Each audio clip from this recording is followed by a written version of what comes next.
మహామహోపాధ్యాయ స్వామి తత్వ విధానంద రచించిన నిర్వాణ షట్కము గ్రంథావిష్కరణ నేడు శ్రీ రామకృష్ణ సేవా సమితి కాకినాడ ప్రాంగణంలో జరిగింది. గ్రంథం ఆవిష్కరించిన రామకృష్ణ సేవా సమితి అధ్యక్షులు శ్రీ విఎల్ గాంధీ తన పూర్వజన్మ సుకృతం వల్ల అపర ఆది శంకరాచార్యులైన స్వామీజీ పుస్తక ఆవిష్కరణ భాగ్యం తనకు కలిగిందని, ఈ అవకాశం కలిగజేసిన స్వామీజీకి వేదాంత అధ్యయన మండలి వారికి కృతజ్ఞతలు తెలియజేశారు. పుల్లెల చైతన్య కిరణ్ స్వామీజీ ఈ పుస్తక సంపాదత్వం బాధ్యత మరియు పుస్తక పరిచయం చేసే అవకాశం తనకివ్వడం కేవలం తత్వ విధానంద సరస్వతి స్వామి వారికి తన పట్ల ఉన్న అభిమానమే కారణమని చెబుతూ గ్రంథ వివరాలు వివరించారు. విఎల్ గాంధీ రామకృష్ణ సేవా సమితి అధ్యక్షులు అయినప్పటి నుండి వేదాంత అధ్యయన మండలి కార్యక్రమాలకు ఇతోధికమైన సహకారం అందిస్తున్నారని స్వామి అన్నారు. సభకు ముందుగా శ్రీ పెండ్యాల సుబ్బారావు స్వాగతం పలుకగా సంస్థ ఉపాధ్యక్షులు శ్రీ వక్కలంక రామకృష్ణ అందరినీ పుష్పమాలాంకృతులను చేశారు.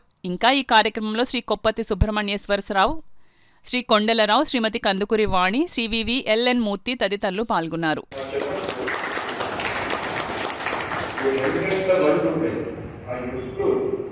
చాలా కష్టపడుతూ రాగిరాడు అవన్నీ సెక్షన్కి యాక్సిల్కి చక్రం హబ్బుకి మధ్యలో సెక్షన్కి కిర్రుతో సౌండ్ వస్తుంది.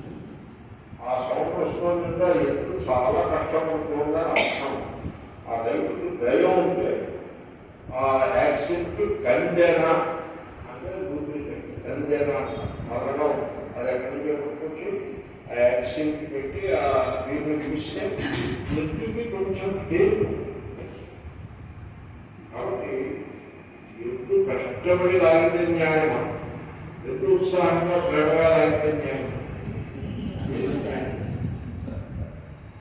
గాంధీ గారు వచ్చిన తర్వాత ఇక్కడ కార్యక్రమాలు ఆ విధంగా స్మూత్గా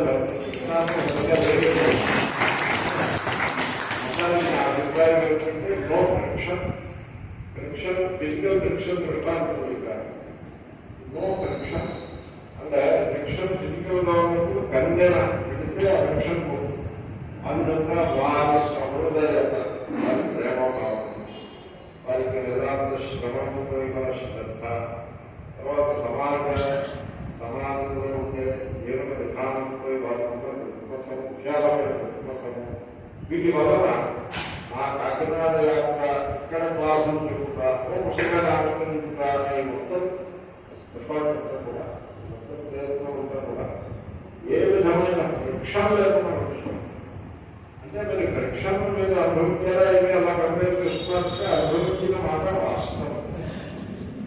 ఫ్రిక్షన్ ఉండేది. ఆ ఫ్రిక్షన్ అధిగమించి కార్యక్రమాన్ని నిర్వర్తించి ఎందుకు అలా చేయాల్సి వచ్చిందంటే విద్యార్థులు మనవాళ్ళు వాళ్ళు ప్రేమగా ఆహ్వానిస్తారు, వెంటంటారు, మాట్లాడతారు. వాళ్ళ ప్రేమను మనం విసుగులో పెట్టేందుకు మనం ఉన్నది. సో ఆ శుద్ధే రాబుతే నేను ఉన్నదే కదా. కాబట్టి ఒక పాఠము, ఆ ఆత్మవిచారము, ఆ సాధువులు జిజ్ఞాసులు ప్రేమ, ఈ కారణాలుగా ఆ ఫ్రిక్షన్ పక్కన పెట్టి దాన్ని అధిగమిస్తూ మనం ముందుకు తీసుకువెళ్ళాలి అనే ధోరణి ఉండేది.